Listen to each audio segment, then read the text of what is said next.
Graça e paz, aqui é o pastor Pinheiro falando. Quero trazer uma reflexão na palavra de Deus, que Deus nos ajude, que Deus fale aos nossos corações, falar da preciosa, da poderosa e da maravilhosa palavra de Deus. Eu quero trazer uma palavra no Evangelho de Cristo, segundo escreveu Mateus, capítulo 13, versículo 44. É uma parábola de um versículo apenas. Está escrito: o reino dos céus é semelhante a um tesouro oculto no campo, o qual certo homem, tendo achado, escondeu, e transbordante de alegria, vai, vende tudo que tem e compra aquele campo. Jesus Cristo, o Filho de Deus, o Cordeiro de Deus que tira o pecado do mundo, que veio com essa missão principal, ele veio também ensinando sobre o reino de Deus. E Jesus usava parábolas para poder fazer uma comparação. A parábola é uma comparação para um ensino religioso ou um ensino moral. E ele fala nessa parábola aqui do tesouro escondido, do homem que descobre o reino dos céus. É um homem que descobre um tesouro. Vai, vende tudo que tem e com alegria compra aquele tesouro. Então, Jesus compara o reino de Deus a um tesouro que um homem acha no campo, mas pela tradição judaica, o sujeito achava o tesouro, ele não podia levar, era roubo, ele tinha que comprar aquele campo.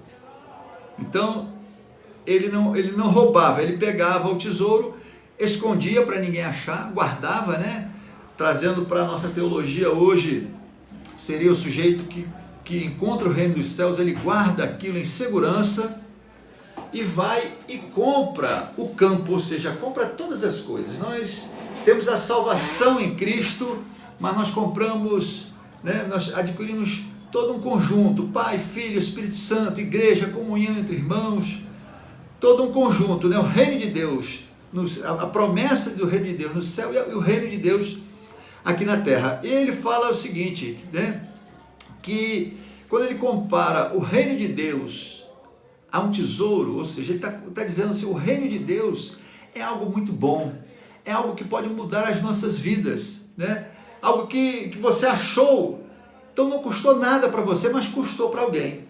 O sacrifício de Cristo foi intenso. O projeto de Deus de salvação foi penoso, foi muito grande. E para nós, nós somos salvos pela graça e a nossa parte que cabe é a fé, e mesmo assim a fé vem de Deus. Então, quando se compara o reino de Deus a um tesouro oculto no campo, está dizendo, olha, é algo muito bom, é algo que vai mudar a tua vida, é algo que vai trazer uma esperança para você. E o sujeito comprava todo o campo, mas ele fala em descobrir o reino de Deus. O que seria descobrir o reino de Deus, trazendo para a situação da igreja? Descobrir o reino de Deus não é você se tornar evangélico, não é você fazer parte de uma igreja do hall de membros, mas descobrir o reino de Deus é você ser impactado, porque Deus se revela a você. O Espírito Santo de Deus, está escrito em João 16:8, diz que o Espírito Santo convence o homem do pecado, do juízo e da justiça. Então, é uma confrontação ao sujeito. E o sujeito vê que o reino de Deus passa a existir, que Cristo perdoa pecados, que tem o juízo, que tem perdição, que a salvação tem que ser abraçada pelo homem, e Deus se revela ao homem oferecendo o céu. Descobrir o reino de Deus é descobrir o Deus vivo, o Deus criador de todas as coisas. Descobrir o reino de Deus é descobrir que existe um Deus que ama, que está próximo, que se preocupa com o homem. Descobrir o reino de Deus é saber que os céus abriram as portas para nós. É algo que muda a vida do sujeito. É algo grandioso, é algo do céu. Algo que a pessoa que não tem entendimento acha até loucura, mas para nós cristãos é poder de Deus, é providência de Deus, é amor de Deus. Deus salva o homem, Deus prova o seu amor dando Cristo por nós. Então, descobrir o reino dos céus, né, descobrir esse tesouro é algo que muda totalmente a vida. Então ir à igreja, ser cristão, não é uma questão social, é uma questão espiritual, uma questão celestial, uma questão de eternidade, uma questão de revelação do próprio Deus. E quando o homem é impactado por isso, ele vende tudo. Ele vende tudo, ou seja, o reino dos céus é prioridade, né? Os mártires lá dos primeiros séculos, os mártires de hoje, eles abrem mão da sua própria vida, abrem mão de tudo pela promessa espiritual. É um referencial para nós, né? Nós podemos orar a Deus, pedir muitas bênçãos, mas nós temos que estar preparados para o mais difícil, que é negar a nossa própria vida a favor do reino de Deus. Nós temos que ter esse sentimento dentro de nós, né? Vender tudo com alegria, algo que realmente mudou a nossa vida, impacto. Imagina Deus se revelando para nós, rapaz.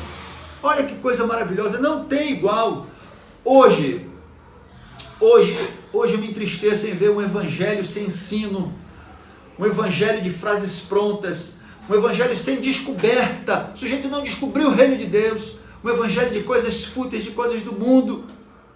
O reino de Deus é maravilhoso, o reino de Deus não é achismo, o reino de Deus é poder, o reino de Deus é amor, é amor. Talvez você não creia nessa palavra amor, mas Deus prova o seu amor. Deus é a maior prova de amor de todos os tempos. Deus dá Cristo em salvação, em perdão de pecados ao homem. Então o evangelho, queridos, o evangelho tem que ser vivido com intensidade. O evangelho tem que transformar as nossas vidas. É de um valor incalculável o reino de Deus. Incalculável. Segunda carta aos Coríntios, capítulo 12, o apóstolo Paulo escreve entre os versículos 2 e 4. Ele fala de um homem que talvez tenha sido arrebatado ao céu, ao paraíso, ou teve uma visão, enfim, ele não sabia precisar. Mas que esse homem, ele ouviu palavras a respeito do paraíso, a respeito do reino dos céus, e esse homem, quando ele voltou a si, ele não conseguia expressar de tão maravilhoso que era o céu. Então, queridos, né, o reino dos céus tem que dar alegria para a gente. A nossa esperança é o céu, a nossa esperança não são as coisas desse mundo. Esse mundo pode ter até muita coisa bonita, mas o céu vai superar em muito isso. Meus irmãos, nós podemos ter até problemas aqui, mas a nossa esperança, a esperança de vida eterna com Deus, é algo grandioso. Não é algo, o reino dos céus não é algo de homens, é algo de Deus, é algo que vai superar todo o nosso entendimento. Eu quero aqui trazer uma historinha. O cocheiro da rainha morreu. Então a equipe foi fazer uma seleção para contratar um novo cocheiro para a rainha. E na hora foram fazer os testes, aí o primeiro cocheiro pegou a carruagem, ele fez um monte de manobra e ele passou a 50 centímetros do abismo. Aí foi o segundo candidato, ele fez um monte de manobra com a carruagem e passou a 20 centímetros do abismo. E o terceiro candidato, ele fez as suas manobras e ele passou a 2 metros do abismo. Passou bem distante do abismo. E a equipe achou por bem contratar o terceiro elemento, que passou a 2 metros do abismo. E o primeiro e o segundo candidato foram questionar a equipe. Falaram, nós passamos bem próximo, nós somos mais capazes, estamos habilitados. Aí o chefe da comissão de seleção disse assim: a carga que o cocheiro vai levar é preciosa. Então nós estamos em busca de um cocheiro que seja prudente, queridos. A nossa salvação é preciosa. Aquilo que cabe a nós, sejamos prudentes. Não caminhemos na beira do abismo. É uma vida eterna com Deus, algo de muito grande, algo intenso. Não deixe que a rotina ou o coração enganoso empoere a sua fé ou desbote o seu amor para com Deus. Mas antes que prossigamos firme, queridos, porque, como diz as Escrituras, a promessa é imarcessível. O que é imarcessível? A promessa ela não murcha, A promessa ela é intensa, a promessa é vívida, a promessa brilha. O reino de Deus espera por nós, meu irmão.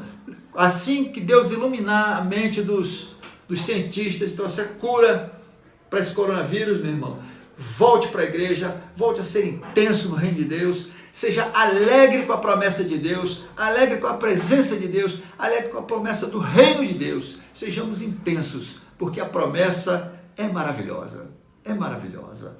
Eu termino aqui pedindo a Deus que abençoe abundantemente as nossas vidas e que ilumine os cientistas, ilumine as nossas autoridades para administrar a nossa nação. Que Deus te abençoe, no nome de Jesus Cristo. Amém.